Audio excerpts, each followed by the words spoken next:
Hello, everyone. Welcome to the 361st episode of Just Shoot It, a podcast about filmmaking, screenwriting, and directing. This episode is brought to you by patrons Andrew Bourne and Brian Cates, both getting their own personal Just Shoot It podcast hats. I'm Oren Kaplan. And I'm Matt Enlow. Today we've got screenwriter Steve Desmond on the show. He's got a new film in theaters called Knock at the Cabin. It's directed by, a little-known director named M. Night Shyamalan. I'm sure you've seen trailers and posters and hopefully even the movie. Steve is an old college buddy of mine. I couldn't believe it. Wowie zowie. He's got a movie in theaters. So I thought, what a perfect excuse to have him on the show. He's had 4 different screenplays on the blacklist. He's an awesome writer, good pal. And we have an awesome conversation. And I think the thing that got me the most excited about this is that we talk a lot about the incremental success on this show, what it takes to have a long-lasting career. Steve, like I said, he's had multiple movies on the blacklist. He's been a working writer for quite some time, and this is the first produced credit that's in movie theaters. And he's been making his living as a screenwriter for years and years. I think it really just helps illustrate what the lifestyle is like, what it takes to be a writer, and hopefully a few tips and tricks on figuring out how to come to your own process and voice and craft a little faster. Totally. I really love this conversation. Steve is very smart, clearly a talented writer. He's written many, many scripts, which is cool. It was definitely not an overnight success. It's great to hear kind of all the things he learned as he was getting to where he is today. And he gave us a really awesome hack that I can't wait for you to hear about, of how he would get people all over Hollywood to read his scripts when he first started being a screenwriter without having any representation. So you got to listen to the episode to find out what it is, but I do not think you will be disappointed. So the film is Knock at the Cabin. It's in theaters now. Before we hop into our conversation with Steve Desmond, Oren. Yes. Let's talk about our Patreon. Patreon.com/JustShootItPod is the place where you can throw us $1 or $2 to support the show. Oh, I thought you were going to ask me what I've been up to. I did want to mention one thing real quick. We had an actor named Melissa Haas on Instagram shout out that actors should listen to our podcast. She said, all the acting podcasts are amazing, but as actors, you got to listen to some of these filmmaking podcasts like Just Shoot It. And I wanted to thank Melissa and tell her that she is a very smart actor. She's right. Yeah. Because, you're teaching an acting class right now. And I subbed for you. And we talked about this previously. But because I'm married to an actor, you're married to an actor.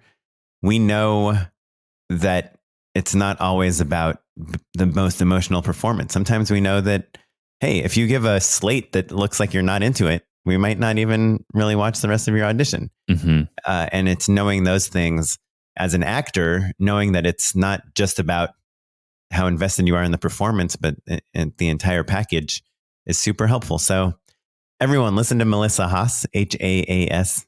She knows what she's talking about. Listen to our podcast. I guess I'm pitching to the wrong crowd. Yeah, listening. That's right. You're already listening, but tell your friends. Maybe you have an actor friend who would benefit from this. Anyway, if you're enjoying learning from us, learning from the podcast, learning from our guests, like a Steve Desmond who we have on, that I guarantee you, if you listen to this episode, you will learn something. Yeah, it's a good one. It's a really good one. If that is something you find valuable, you should check out our Patreon page, patreon.com/JustShootItPod. It's a place where you can give us $1, $5, $10. You can be like Andrew Bourne and Brian Cates and sign up at the $20 level. And then I will personally mail you a Just Shoot It hat. I think we should get some more hats. I think maybe we should go for a new design. Oh, and you're saying we're going to retire the Just Shoot It design and that there will only be 2? The next 2 people to sign up at the $20 level will get the collector's item. I don't know how I feel about that. I know making movies is hard as thinking about doing hoodies. I know. That's pretty good. Well, let's see what they do. If they do zip-up hoodies, we'll do non-zip up. I like a zip-up hoodie.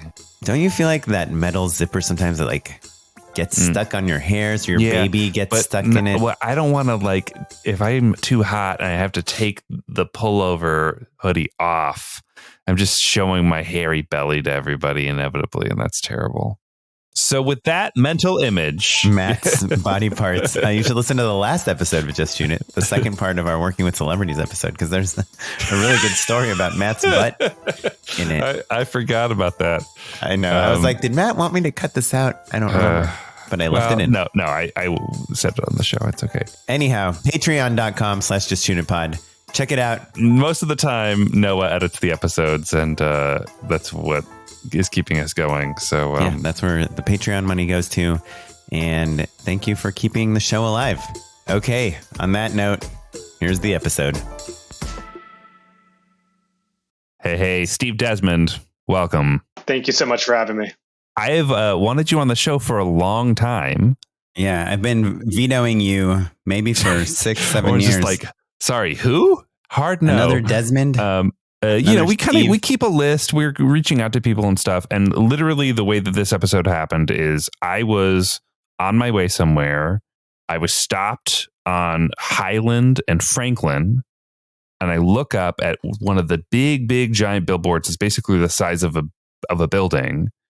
And I think to myself, oh, knock at the Cabin Door. That's a new movie I haven't heard of yet. That's cool. And then I literally see your name on the billboard.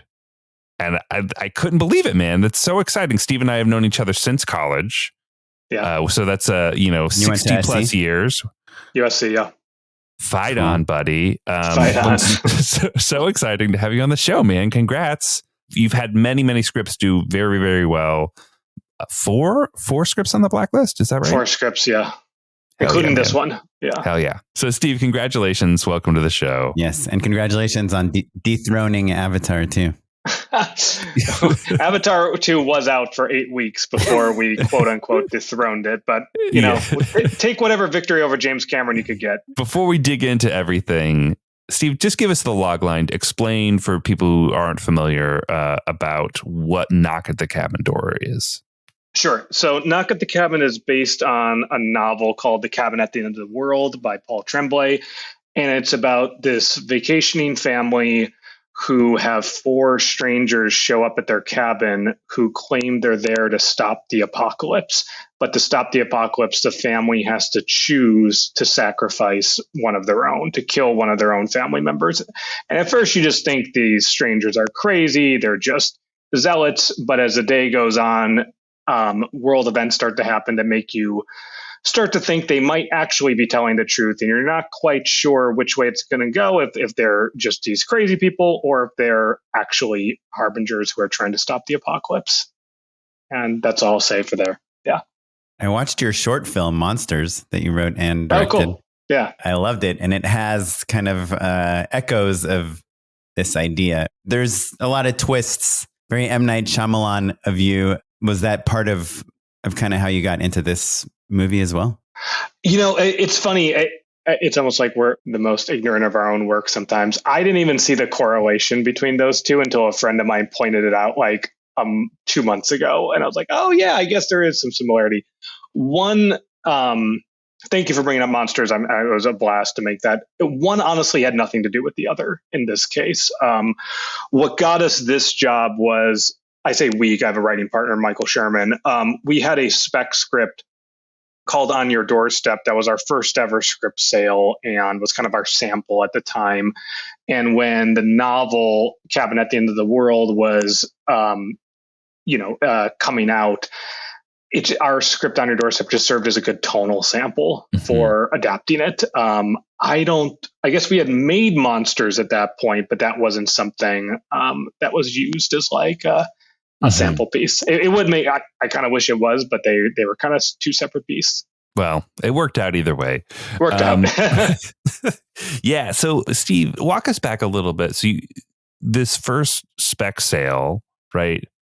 It's funny, even just hearing you talk about it, it feels like a career from a decade ago. Do you like, I don't know that we've said the phrase spec sale on this podcast even. Do you know what I mean? Yeah. It's like a thing that like happened so frequently, in the 90s and early 2000s and kind of, has fallen off the map as it seems like we're only making Marvel movies and Star Wars movies now. So walk us through those early steps towards that initial sale.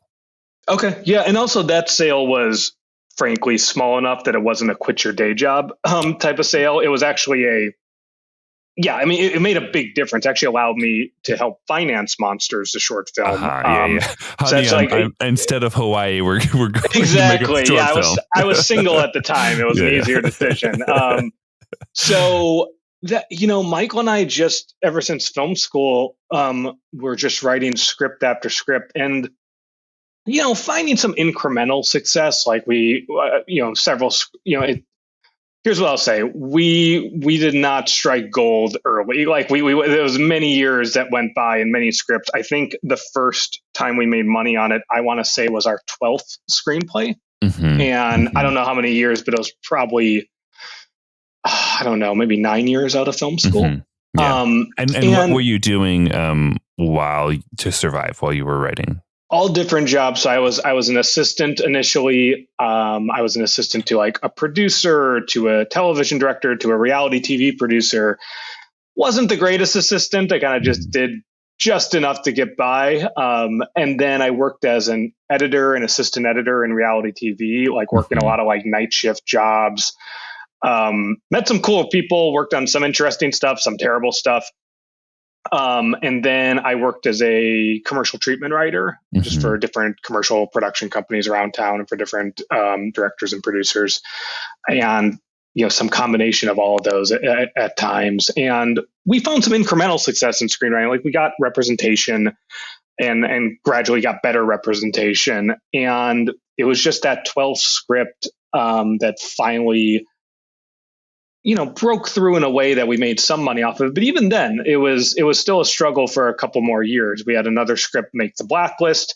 Wait, was the 12th script, was that on the blacklist? No, it wasn't actually. It missed it by like one vote, which was heartbreaking at the time because that would have been a huge deal, And had you had a script on the blacklist before that? No, not till after this. I think the script we wrote after that was our first blacklist script. What was your 12th script? What was the concept? The first one you sold? God, I haven't pitched this one in a while. It's called On Your Doorstep, and it's about this woman in this like secluded area who there's this like pounding and screaming at her front door in the middle of the night, and it's this terrified teenage like girl who's 17 years old or so, and she's just screaming and wanting to be let in the house, and she looks like she's just like high out of her mind, and the woman just like calls the cops, says there's some crazy girl out here, and the girl runs into the woods, doesn't see her again.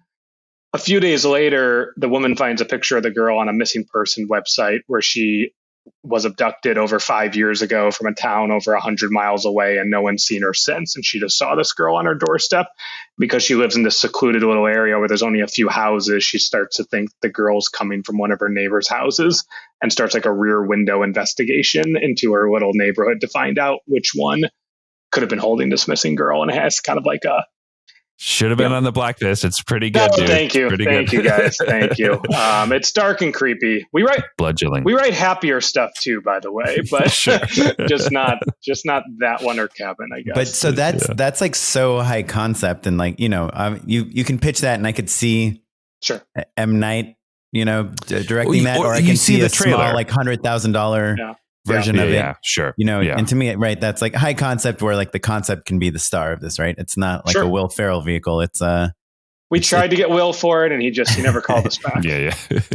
But so is that something that you were trying to actively do? As like, were you trying to come up with concepts like that were just really catchy and hooky on their own, like, in the same vein as like A Quiet Place? Or were you trying everything? Like, were you adapting books, coming up, like writing personal stories? Like, I'm trying to, how did you find the thing that worked for you all?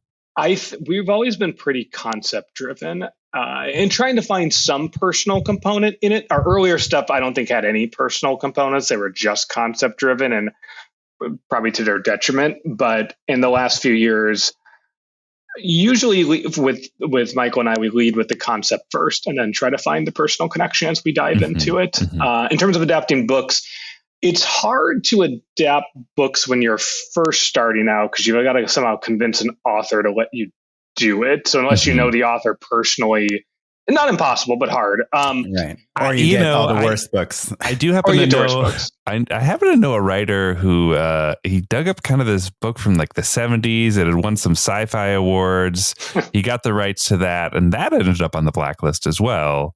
Steve, do you know who I'm talking about? I think you're talking about Harry's All Night Hamburgers, right? Yeah, that's right. Yeah. That was a script that actually allowed us to do this full time, and that was Harry's was a short story that won the Hugo Award in 1987. And I found it, and at that point, again, we'd had some incremental success. We'd been on the blacklist. We'd sold one script. We'd been hired to write a TV pilot, but all pretty. I mean, in terms of like income wise, it was pretty small stuff. You hadn't quit your day job in a literal way. Yeah. Were you in the WGA at that point? We had just gotten into the WGA, but we'd gotten into WGA, but didn't qualify for health insurance because we weren't making enough to clear their threshold. So like we'd gotten into the Guild by like the skin of our teeth.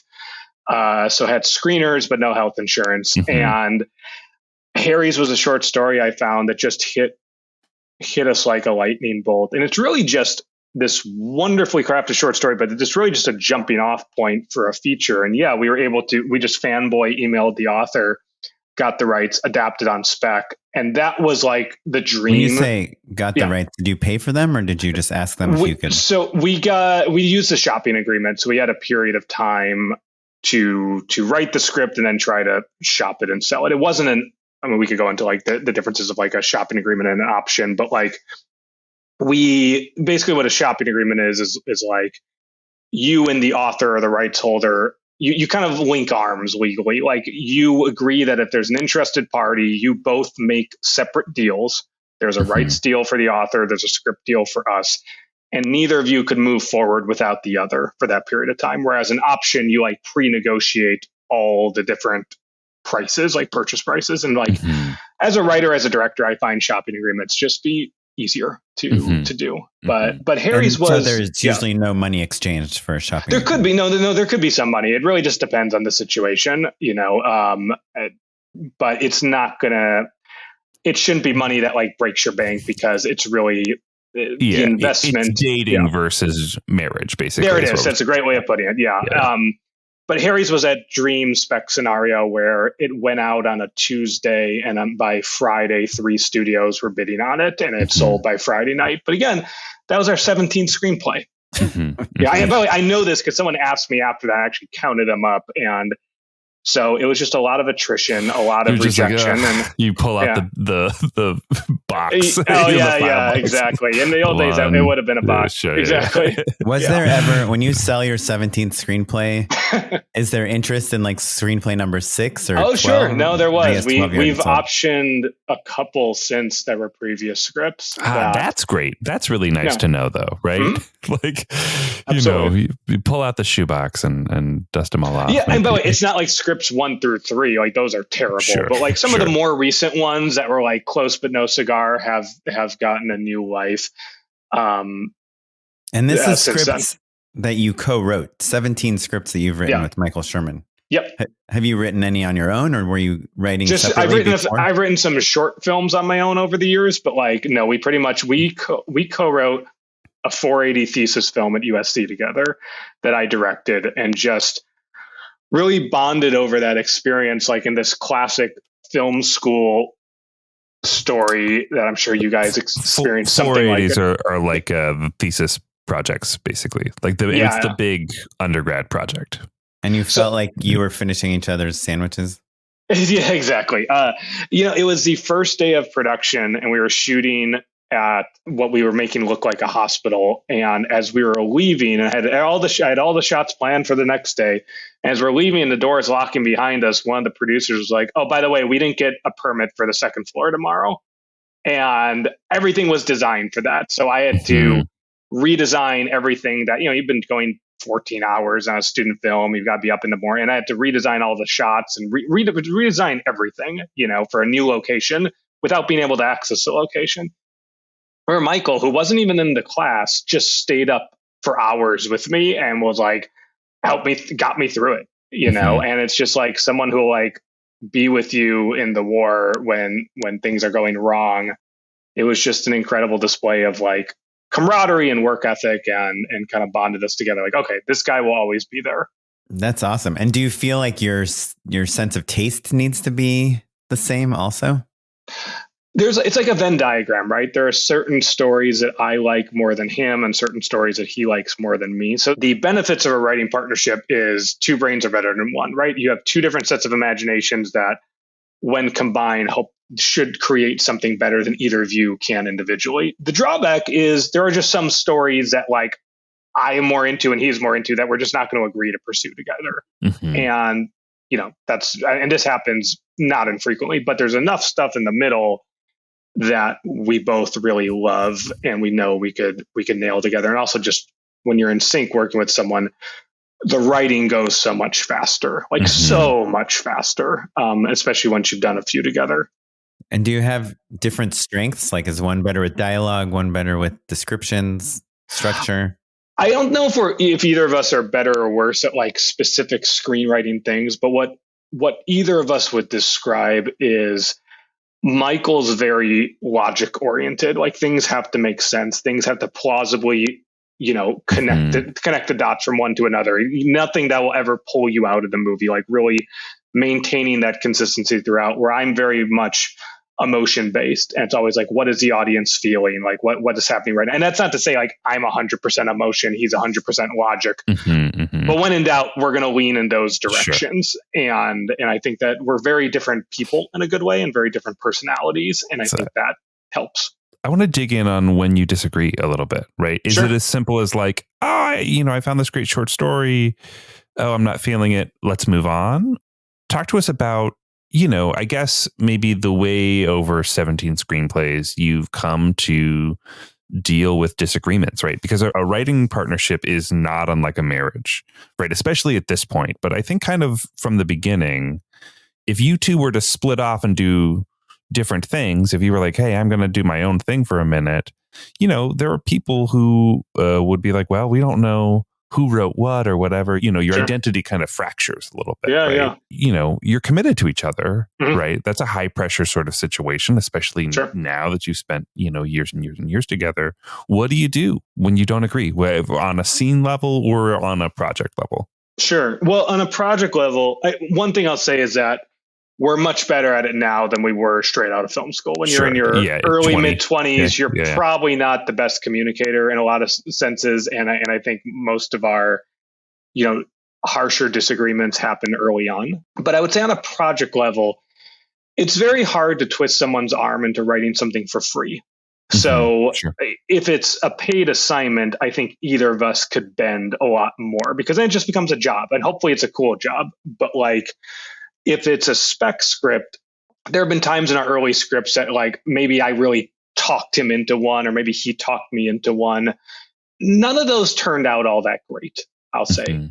And I think that's the reason why, because you don't want a spec script to feel like a job. That's something you're choosing to do. So I think there's kind of two situations with the project.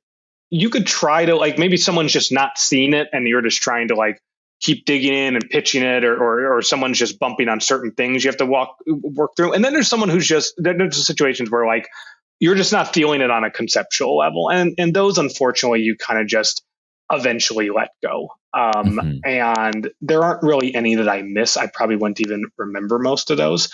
On a scene level, I think is more interesting because what we've developed over the years is that if I want A and Michael wants B, sometimes one of us will just convince the other. One of us will just be more impassioned. The other one will be like, you know what? I trust you. You care about this issue more than I do. I'm game. But other times we're both passionate and we both think we're right. And what we recognize and what we try to recognize as quickly as possible, okay, we got to beat both ideas. We need a C. And it's not a meet in the middle. It's because I don't think that works. It's not a dual compromise. Idea C has to be better than either of our individual ideas. And that is where I think the strength of a writing partnership comes, because it's an idea that neither one of us would have arrived to individually. Yeah, I love that. It makes me think of, we had the Radio Silence guys on. They did the film Ready or Not, and they're a trio. Yeah. And so like the DGA didn't even know like what to do with them. Exactly. What to do with them. That's funny. yeah. And their rule was like, you just have to beat the idea, basically. Yeah. Like you have to convince me. Whoever's most passionate tends to win. But I love this idea of forcing yourself to come up with something even better rather than compromising. I think that rings true to me for sure. Something that's been happening. I'm working on a project right now with the writing partner, and something that happens a lot is like she'll have an idea that I don't love, or I'll have an idea that she doesn't love, but we'll say, well, let's just put that in for now and keep moving forward. Because sometimes you don't like something, but you can't beat it necessarily. Do you ever do that? Do you say, okay, well, we'll go with that for now, but in the back of my mind, I'm going to be trying to come up with something that will beat it? I think Michael's better at that than I am. I think like I think he's better at like a placeholder idea where I will like, I think I struggle more if I don't feel confident in something, at least for that draft. But at the same time, like I've never met other writing teams that worked identical to each other. So it's really just like what works for someone's individual process. I mean, there are things that we do that would not make sense for another writing team. Like we never write in the same room, and we usually are working on two projects at once where I'm writing one, he's writing the other, and we're switching pages back and forth. Walk us through a day then. What does a writing day look like? What we tend to do is we'll spend several days or even a week or two like just brainstorming, just getting a bunch of ideas out there, just to be exploratory. Like a Google Doc or something? How do you? A Google Doc, yeah, nothing fancy. And is that in real time though? Or are you? Yes. You're both looking at the same document. Sorry, it's a combination. It's both in real time, but also what we think is important is also to separate, to like just do like your own individual brainstorming, because there's a little bit less pressure and you don't have like the awkward long silences when neither of you has an idea. So at that point, then we will outline like the big picture, like the beginning, the ending, the end of Act 1, the end of Act 2, like make sure we know like the big signpost. And what we've started doing the last couple of years, which I think is really helpful, we used to write these elaborate like 20-page outlines. And then sometimes you'd be on like page 7 and be like, this doesn't work, right? So we're trying to minimize that. So we'll outline Act 1, just Act 1, and do like a test run and try and get Act 1 to a pretty good place. Then we'll outline in between Act 1 and the midpoint and do the same thing. And the same thing between midpoint, end of Act 2, and the same thing end of Act 2 to the ending. So what's cool about that to us is it's kind of a happy medium of outlining and screenwriting, where you're not spending forever outlining the whole thing only to realize you're completely wrong. But also you're not jumping in blindly without any kind of foundation under you. So that's what works for us. Are you suggesting you're going to screenplay level for Act 1 before you start outlining the second? Now we'll know where the story's going. We'll know what the end is. We'll know what the big picture is. So we have it. And by that, I don't mean not just like a conceptual ending. Like we'll know what the ending is. But we'll go into screenplay level just for Act 1, and then we'll outline the next section. And the best case scenario is to have 2 scripts writing at once. It doesn't always happen. Sometimes we'll break up sequences in an existing script where he'll start a little later and I'll start at the beginning. But sometimes we'll have 2 scripts going at once and different speeds, but try and get as much progress as possible. I love this conversation because I haven't really thought through the mechanics. I've thought through the mechanics of like a writing partnership if you're in, working on top of one another scene by scene. But I love this idea of trading back and forth. But I wonder, personally, my process, I've realized, if I outline too much, I just end up lost in the weeds. Like that spark, that magic is gone, and I just end up hating it and it never gets written, basically. Right. Whereas if I do something closer to what you're talking about, where you're kind of like, you give it a little bit of a road test before you go through every single beat. But part of that is so that I find those moments of inspiration, those aha moments that you didn't see coming, but then once it's under your fingertips, you're surprising yourself. Yeah. But I'm not accountable to another person who's perhaps writing 10 pages ahead of me. Like, what happens when you're like, oh, I wasn't thinking of I didn't realize we were headed this way, but like, what do you think of this? Is it that simple? Or like, when you're writing out a sequence, with someone else whose brain isn't yours, what do you do? I guess is what I'm saying. The best thing is communication is if you want to go off script, and by off script, I mean like off outline in a significant way.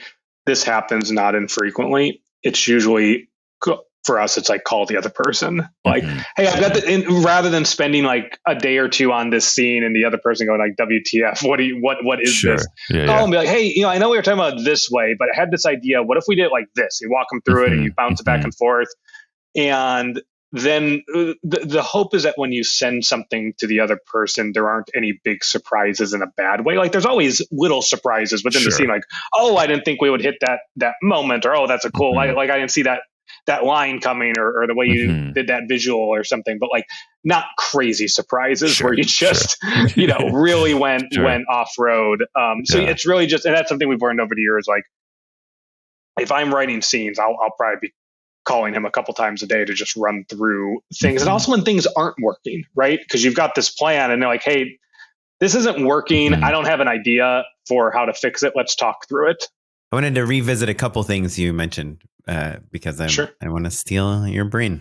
So you said that a lot of your screenplays are concept driven and that you'll find the personal connection later once you have the concept. And you gave us an example of one of your movies, the 12th one, the first one that sold, about the missing girl that knocked at the door. How do you take a story like that and apply like a personal connection to it? Because right now I'm working on this thing and the relationships, a lot of them are based on things that we've seen, but we're trying to kind of go one level deeper and figure out why we're the ones that need to tell the story. Absolutely. And I'm curious how you kind of find that.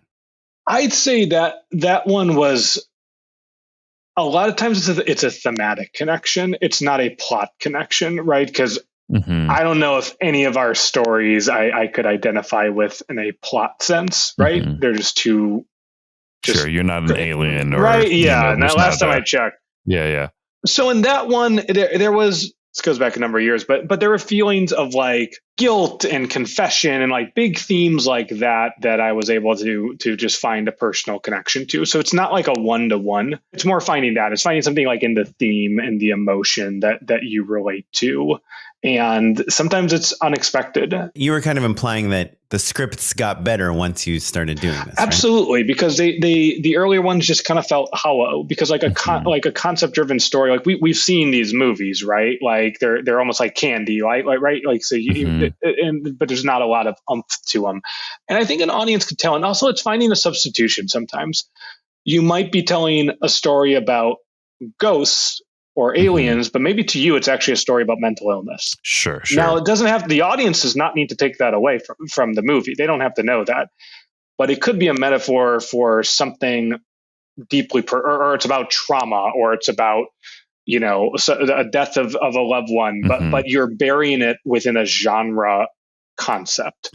Yeah. Right. Yeah. And Pixar is so amazing. Like the Monsters Inc. is about fatherhood. Sure. Yeah. But do you find that personal connection ever helps inform what the ending should be? The second part of that question is also, do you find that personal connection helps when you pitch the project? A lot of times we're trained to pitch, and my other barely related question is how your treatment writing experience helped you become a better pitcher.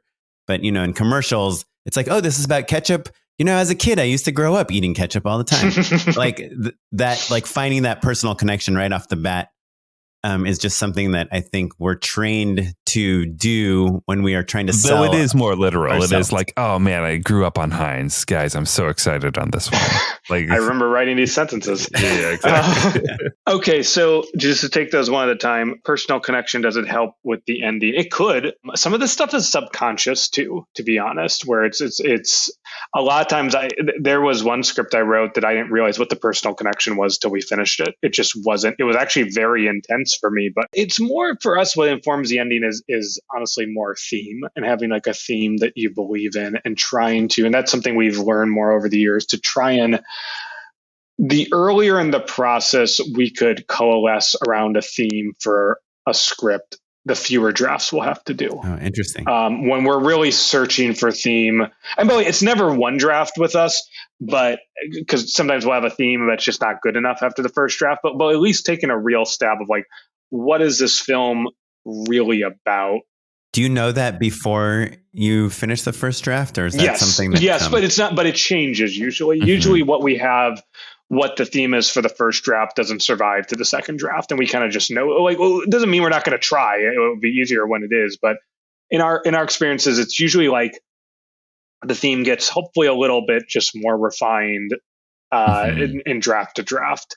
And to me, a theme isn't like fatherhood or something like that. Is like a topic to me, but like, what is it saying specifically about? What is the theme in your mind of Knock at the Cabin? And how did it change, perhaps? It's changed quite a bit. What the book is really about is how fake news could really affect us and get us to do crazy things. That's not what the movie is about at all. And I say what our drafts of the script were something else, and what the movie ultimately is. I mean, I don't want to speak for Knight in terms of like what theme was driving him, but I think, well, actually, in a weird way, by giving away the theme of the movie, I'm kind of giving away the ending. So I'm gonna back up a little bit on that. But the theme, and in this case, is kind of inherent to the tagline of like choose your family or choose humanity, and the theme makes a very defined choice in the film that he believed in. But to the earlier point, it evolved a lot. There was a version that Paul wrote, there was a version that Michael and I wrote, and there was a version that ended up being made. And there are some similarities, a lot of similarities, but the theme definitely evolved. And do you think your best scripts, the ending is kind of directly relevant to the theme? Absolutely. Yeah. What I consider to be like our two best scripts, I think also have probably our most powerful thematic work. And then my second question was about pitching. Yeah. And if you've become a better pitcher because of writing treatments and finding a personal way into stories, if that's part of your process. Yeah, I mean, commercial treatments are more akin to like directing pitching, right? So you're pitching more your vision of something. And I think starting any pitch with a personal connection is really helpful. But especially if you get beyond like the topical, like I like ketchup too, like if you could get into something a little bit deeper. What it does, if someone is pitching something and goes too quickly into plot or too quickly into characters, the people listening don't know who that individual is as much. And I think spending the first couple minutes of a pitch talking about why it connected to you is really important. That said, I actually think for film, we don't like to pitch things. We would always rather write it. I think your chances of success go significantly up if you write the thing. We will pitch on open writing assignments when you're pitching on like a big piece of IP or something. But for original material, we haven't done a pitch in a couple of years just because what's cool about a screenplay is years could go by and this has happened to us, and someone will rediscover something and suddenly it has momentum again. But if it's a pitch and you don't sell it, that's it. It's done. It's no one's going to remember that years from now. Now in television, pitching's more like the way to set things up. In film, yeah, I would say if it's an original idea, I highly advocate to write it, not pitch it. Yeah, but I mean, writing obviously, at least in my brain, takes a lot longer than coming up with a pitch. But maybe here's the thing, though: when you're pitching your first draft of something because that's all you've got at that point. And at least in my experience, by the time you craft the whole pitch, and you, especially if you're taking it to like multiple places, and you've scheduled the meetings, and you reschedule the meetings, and it takes a while. In all that time, in our experience, you could usually maybe get a draft done. And if you're pitching your first draft, it's kind of equal at that point. Yeah. And I don't know. I think the extra couple months ultimately to write the thing will just pay dividends, even though it is more daunting. I agree with that. But if it's something you control, if it's an original, also I just find writing to be way more fun than pitching. Yeah, I love that. And also, to your point about scheduling the meetings and all that stuff, your team is sending your work around. So effectively, you're taking 30 meetings all at once over the weekend. You know what I mean? Sure. Like it's not like you have to have FaceTime with every single person who's reading your screenplay. Not at all. Yeah, you could go to a whole bunch of places at once. And, the great thing about this is you only need one yes. Yeah. Right. You could get those 29 no's for that one yes, and it's all worth it then. Yeah. Though the 3 yeses make for a much oh yes, better, that's yeah, 2 a or rare more situation, but was very cool. Yeah. Yeah. Well, I think the way you described your 12th screenplay, which I forgot the name of it, but I thought that did sound like a great pitch to me. Oh, thank you. Well, here's the thing. I think it is really important to be able to distill an idea, like whatever you're working on, into like that 30-second or less version.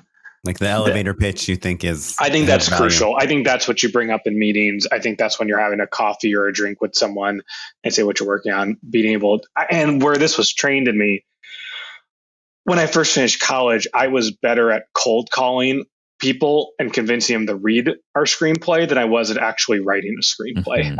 But I would got used to just cold calling someone, and you had so little time. You had to excite them about an idea before they realize this was an unsolicited phone call and you're an unrepresented writer, and they hang up on you. So you had like that precious window to get their attention and make them take a chance on you. So you were literally just calling production companies and all the time, development execs. Wow, all the time. Yeah, management companies. To a degree, I mean, it didn't not work. I would say, like what I'll say is, like, it got us read by places, but our scripts weren't good enough at the time. Right. But it did get us read, right? So it's like the cold call can't guarantee that something good is going to happen on the other end, but the only goal of that was to get someone to read something. So in that sense, it did work. Yeah, walk us through, like, literally you hop on IMDb Pro and you're looking up different companies, and then you find their phone number and just call the front office and say, "Hey, my name is Steve. I've got a screenplay that you're going to love." No, I developed this strategy. Again, I was like 22, 23, 24 at this time. You're blowing my mind, though. This is wild to me. My strategy was if I was calling Matt Enlow's office and I knew you were a producer or a manager. Matt Enlow is putting his assistant voice on. Yeah, hello, exactly. Matt Enlow's office. But it's hard to do with agents, frankly, just because I think they're just more attuned to this. But if you go after like smaller management companies or smaller production companies, like, you're not going to get Steven Spielberg on the phone. But if I was calling your office and your assistant picked up and said Matt Enlow's office, I would just say, "Hey, is he in?" And they'd be like, "What?" And they're like, "Who is this?" I'm like, and I would say, "Oh, it's Steve." And you would just feel the panic on the other end. They're like, "Who's Steve? Steve who?" Like, they don't know. And then they're like, giving me flashbacks. It's really, this is quite like cruel. Tarantino, and then they would say, level. right? And then they would say, "Steve who?" And I'd be like, "Desmond." Like kind of. And again, did you really do this? Yeah, I did this all the time. I would do this like 50 times, like, in a row. And by the way, and some people would just be like, "Screw off, dude," and like, rightfully so. But then the boss would get on, and then you had to be real, right? And then you had to have like the quick pitch. So at that point, I would say, "Hey, my name's Steve. I just graduated from USC Film School. I have a script about blah blah blah." Like, really quick. Would love to send it to your way for you to check out. And some people would hang up, and some people would be amused that you got past their assistant, and some people would be into the idea, and like it. I don't know, like it did not work every time, for instance. But even then, it's like you've got to make 50 calls to get 10 to 20 people to agree to read it, and of the 10 to 20 people who agree to read it, maybe only 5 to 7 actually read it, and maybe 2 of them actually like it. So it's like it's all a numbers game that you break, but you've got to go through that high quantity to try and get there. Yeah. It's not the best way to do it, but it works at a time when you don't have connections or relationships. Yeah. You know, I wonder also now. Awesome. It's so awesome. I had no idea you did that. That's so great. I think when we first graduated, it was still a phone business, right? The idea of rolling calls and all of that stuff was a thing. I wonder if that would still work. Maybe. I think you could also do like just a well-crafted email. I mean, for instance, as proof this works, John Zazerny, who's a manager, he's a friend of mine. Not my manager, I but a love great manager. His Twitter feed. Right? Yeah, he's terrific. I mentioned it multiple times. The number one Blacklist script, I want to say of like 2 years ago, maybe 3 years ago. It was 2020, the 2020 number one Blacklist script he received as a cold query letter. And he agreed to read it, and he represented the person, and ended up being the number one Blacklist script that year. So like it can work. I'm going to guess that writer sent that query letter to a lot of reps, and John gave her a chance and worked out really well for both of them. Circling back to your point about being able to pitch your screenplay, it's not like your reps are like, hey, here's Steve's new script, attached PDF, good to go, sure. Right? Yeah. Like you still have to have that blurb. Mm-hmm. There still has to be a way in for people. So whether that's in text, in an email, or on the phone or whatever, like equipping your team with the concise way to explain what's awesome about your movie, I think is always going to be important. It's crucial. What, Yeah, I mean, the log line will go in every email, but also beyond just the log line, your reps have to know how to pitch it over the phone. They've got to be able to do that 30-second or less pitch. And sometimes we craft it with them, and sometimes they just got it themselves. But like, I mean, there'll be moments where like our agent will be like, okay, cool, I know how to pitch this. And like it's important that they get it, because they are the ones who are going to have to go, pedal it for you. Yeah. Have you ever had an instance where, maybe not your current reps, but where they didn't get it? Oh, absolutely. And fortunately not with our current reps. We were very lucky who were with APA and Entertainment 360. But yeah, we have definitely had previous reps who, I don't want to call anyone out because it's just all subjective opinions, but who just didn't get something we were working on, or beyond that, didn't line up with where we want to go in our careers and what steps we want to take. What's great about our reps now is they're not just pushing us to take like work. They really believe in what we want to do and who we want to be, even if that sometimes means, you have to write the smaller spec because you want to direct it. Like that's a lot of reps wouldn't want to hear that. They'd much rather you take a studio assignment where they get a much bigger commission. But like playing the long game and having reps who believe in your long game, it has just been instrumental. So I want to dig in on the spec and your directing and that in a minute. But just circling back, one more question about process in the partnership. It sounds like you guys have a lot of different ideas and different projects going.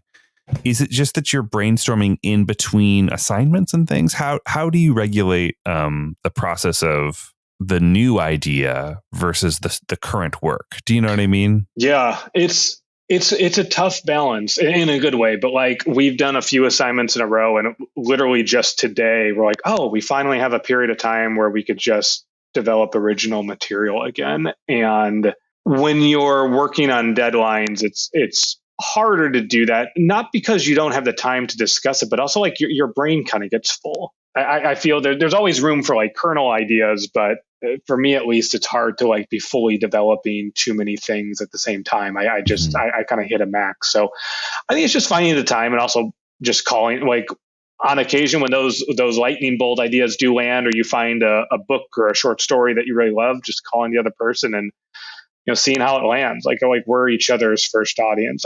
I'll tell you this, what makes us land on an idea though, we imagine writing a first draft of something and putting our heart and soul into it, and then sending it out to like 5 or so friends and colleagues for feedback. And then they tear it apart. And worse, they're right. Sure. Okay. We think about this in advance. And the key is knowing this will probably happen, because no matter what we do, usually our first drafts aren't great and we'll get harsh feedback. Do we love the premise enough that we're going to keep going? You're going to weather that. Yeah. You're going to weather that storm. Yeah. Sure. Yeah. You're going to get beat down in a way that's healthy and keep going. And a lot of our earlier scripts, I think the reason there was such a high number was they would be abandoned after first drafts because we couldn't we're like, oh yeah, it's just not that good. These notes are right. It's just, this isn't that good. Let's move on to the next shiny thing. It's a blessing and a curse because you have twice as many shiny ideas, right? Sure. But you also have a partner who can maybe help stay the course and, put the blinders on when you need to. Absolutely. My final question is about your process. Where do you write? Tell us a little bit about like how you kind of create your space to be productive, or are you the type of person that could just like write anywhere for as short a time as possible and it's always flowing? I'm pretty, I think, basic in this sense. I have like a little office at my wife and I's place, and yeah, it's more just the repetition of doing it, every day. But like, I've never been a good morning person. Michael is a terrific morning person. I'm not at all. I'm inconveniently at my best in like the afternoon. So I'm neither a morning nor a night person. So I get started, 9:30 or 10 in the morning, because I just don't do great before that. And I really, and then I treat it kind of like a night, like a 10 to 6, essentially. Doesn't mean I'm writing every minute by any means, but like I usually start to hit my stride from like lunchtime onwards, where the morning's a little bit more of a slog. Do you like turn off your emails and things like that? No, I should. I try to. I try, and if you can do that successfully, that's phenomenal. I've taken on more and more like producing roles too on stuff, and also like being attached to direct to film, that I can't like step away from email completely for but I've been trying to scale back on it. I would say the two things I do though, I always listen to music and always film scores, never music with the lyrics because it'll distract me. What's your number one go-to film score? It depends on the script. So I score the screenplay from like previous soundtracks. And so with Cabin, I think I was listening to Silence of the Lambs, a Swedish version of Girl with the Dragon Tattoo. I think I listened to The Invitation. But with other scripts like Harry's Hamburgers, I was listening to like Back to the Future, so it just depends on but something that is tonally in line with your screenplay. And then what I also do is I find the screenplay format to be a little daunting and cumbersome when you're starting there. And I just have like a Microsoft Word doc open, or Pages, whatever someone uses. And I use it as like my scratch doc, where I just like rough in dialogue and rough in like I'm talking like basic description, like, like he leaves the room or something like that's just a basic bad version of it. But just to get a rough version. And for some reason, looking at it in a Word doc takes the pressure off of doing it right. And you could just be a little rougher, a little sloppier. And then once it's in a pretty good place there, then I go into the screenplay file and actually write the scene. It's funny. I feel like I've heard that a handful of times. And I feel like the last few years has been me relearning my initial process. Sure. I feel like I was just like in final draft for the first few years. And then I was like, well, you should be outlining more and this and that. And like tried to talk myself into the right way to do it, and I realize now, like I fire up final draft only. And still kind of do that same thing, but like I it's kind of the reverse of what you're saying, of like I find more comfort in the auto formatting and stuff. And that program is crappy and clunky in a lot of other ways. You know what I mean? I actually prefer fade in for what it's worth. Yeah, that's interesting. Yeah. But that's it's not like Avid versus Premiere. They're not that different from each other. Well, you should check out our sponsor, Arc Studios. They have a co-writing option that actually would be pretty helpful for you. Oh, cool. But the reason I bring it up is not to talk too much about myself, but it is more like is to just remind people that there's a lot of different ways to do it, basically.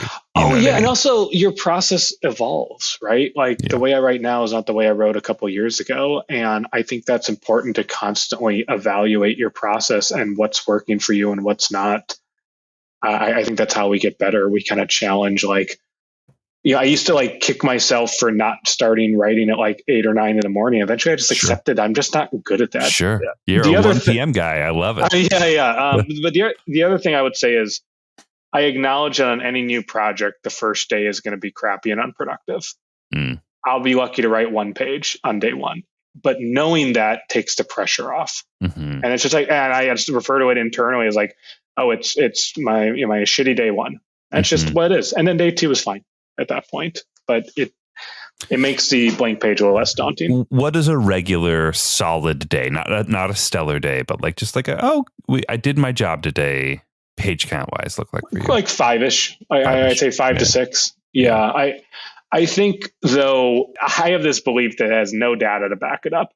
I think we get better on the bad days the days that we have to muscle through it, and maybe you're hoping for 5 or 6 pages, you only end up with 2 or 3 or 1, but you still did it. You still still went to it and put in those hours. To me, that's the difference of finding those days and finding some productivity, even when it seems like the world's working against you. I like that a lot of your process is about reducing pressure.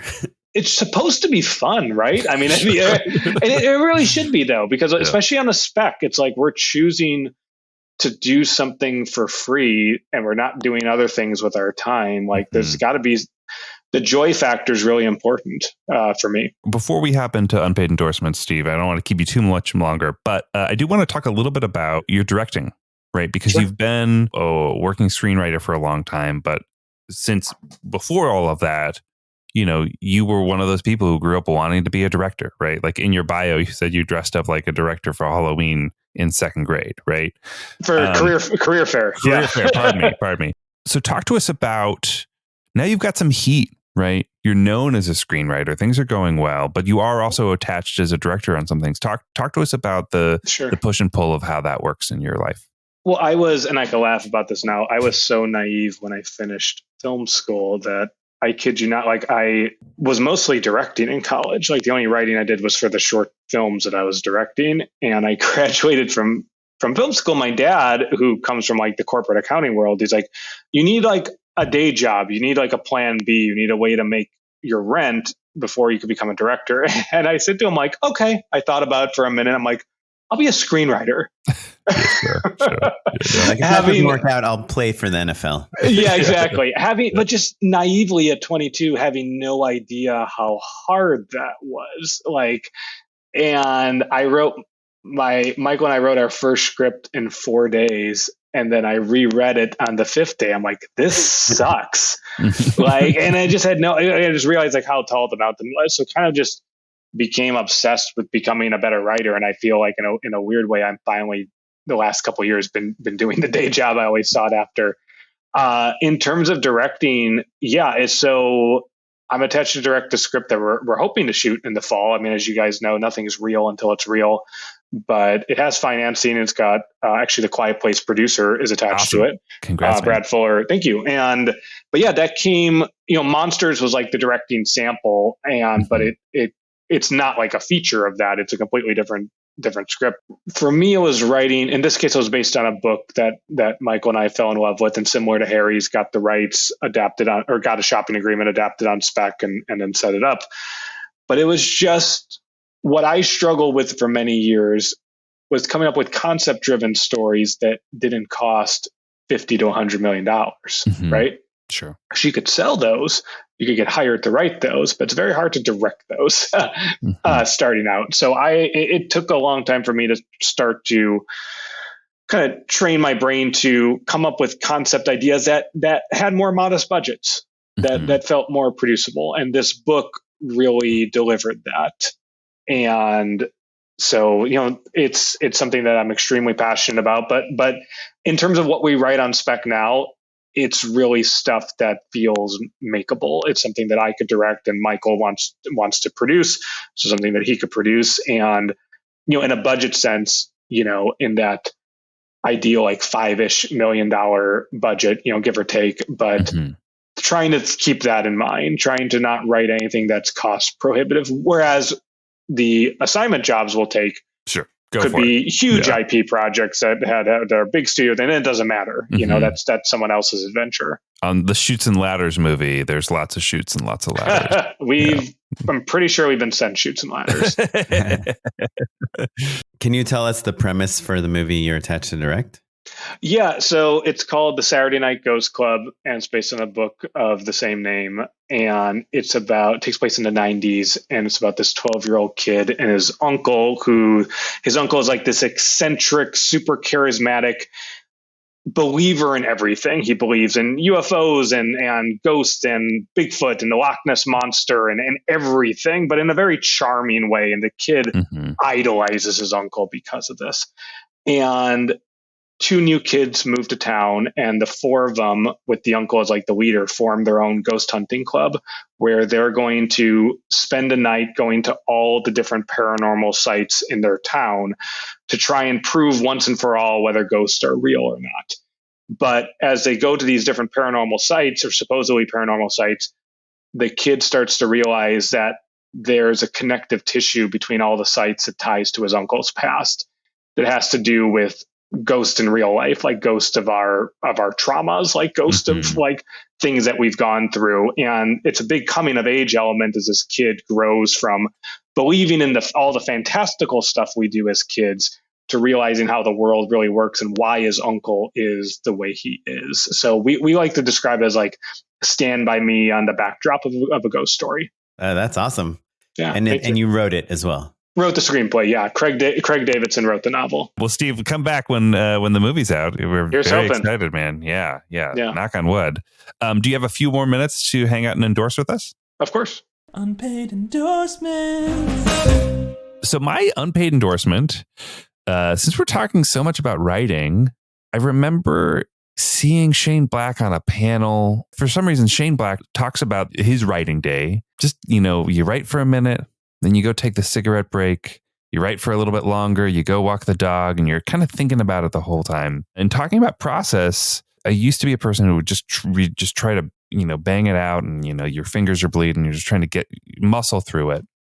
And now that I have a child, I got to take the kid for a walk every once in a while, get a little bit of sunlight. And it has changed the way that I process the stories that I'm working on, for sure. Like giving yourself a breather, the Shane Black cigarette break, I like to remind myself of, is great and is productive in a way that like sometimes muscling through doesn't always necessarily have to be. You still got to do the work, everyone. You got to sit back down and get it done. But like taking a breather every once in a while is my unpaid endorsement. But let me ask you real quick. When you take your daughter out for a walk, are you just being silent? She's in the stroller or wherever she's in the she is, stroller. crap? Yes. Yeah. And yeah. you're just walking, thinking, because I take my son for a lot of walks and I have a bad habit of maybe putting on a podcast. No podcast. Yeah. And the crucial part about this is that you have to have done the initial stretch already. You have to have reread nuggets the thing in your head. Yeah, you have to plant those seeds so that then you can walk away and water them. But if you start the day and you take your kid for a walk and you got a podcast in, nothing's cooking back there. Do you know what I mean? You need to like get in there and rage. Figure out what the problem is, and then go for the walk, basically. Steve, what you got, buddy? My unpaid endorsement, it gets similar thematically, is this book I've been reading called, it's a couple years old, not that old, called Essentialism. It was a New York Times bestseller by Greg McKeown. And so Essentialism, what I love about it is I'm the type of person who tries to like do a whole lot of things at once. Like I was always like over involved in high school and college. And what this book, prophesizes, and what I've learned over the years is you can't actually do it all. And trying to focus on what you love the most and what is essential to getting you to where you want, and being able to say no to things. And I just have found this book to be enormously helpful into channeling my day-to-day into just the very basics of what I need to get to where I hopefully get to next. So highly recommend it. Essentialism. That's cool. And the subheading or subtitle, whatever it's called, is The Disciplined Pursuit of Less. Yes, exactly. Kaplan, what you got? Well, I was also inspired by Steve's. I'm sure, Matt, you can guess which part of this conversation I was inspired by, but it was your hack of getting to talk to people on the phone. The tip and trick. My hack, which a previous guest, Tony Franklin, told me about today, is we were talking about LinkedIn and how if you're in advertising, that's where all the creative people go. And I never post on LinkedIn. I basically only post on Instagram. And he said that he has this huge network on LinkedIn and he gets a lot of work from people there. And I thought, Matt, you might be interested in this. And I said, well, who is the network? Is it just people you've worked with? And he said, a lot of the people are people that I've worked with, but I also just search for anyone with executive producer in their title that lives in Los Angeles, and I just add all of them. And so That's great. Yeah. I tried doing that today. And how'd it go? Yeah. You know, I'm still new to LinkedIn, so my searching skills are not great, but I probably clicked on like 20 executive producers. I tried to avoid the ones that work, you know, for Imagine Entertainment, like sure. Yeah. Film development, more commercial stuff. Just if it was a one word name that sounded like a commercial production company, I tried adding them.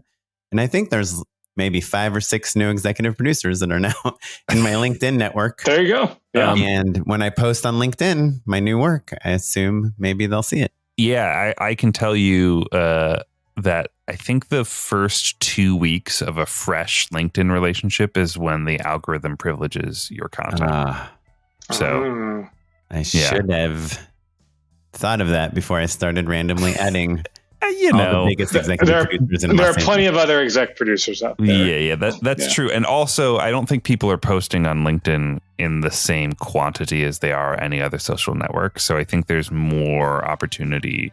It's less crowded, I guess is what I'm trying to say. So, well, Steve, this is so great. How can people stay in touch, keep tabs on all of the awesome goings on that you have? Do you tweet? Do you Instagram?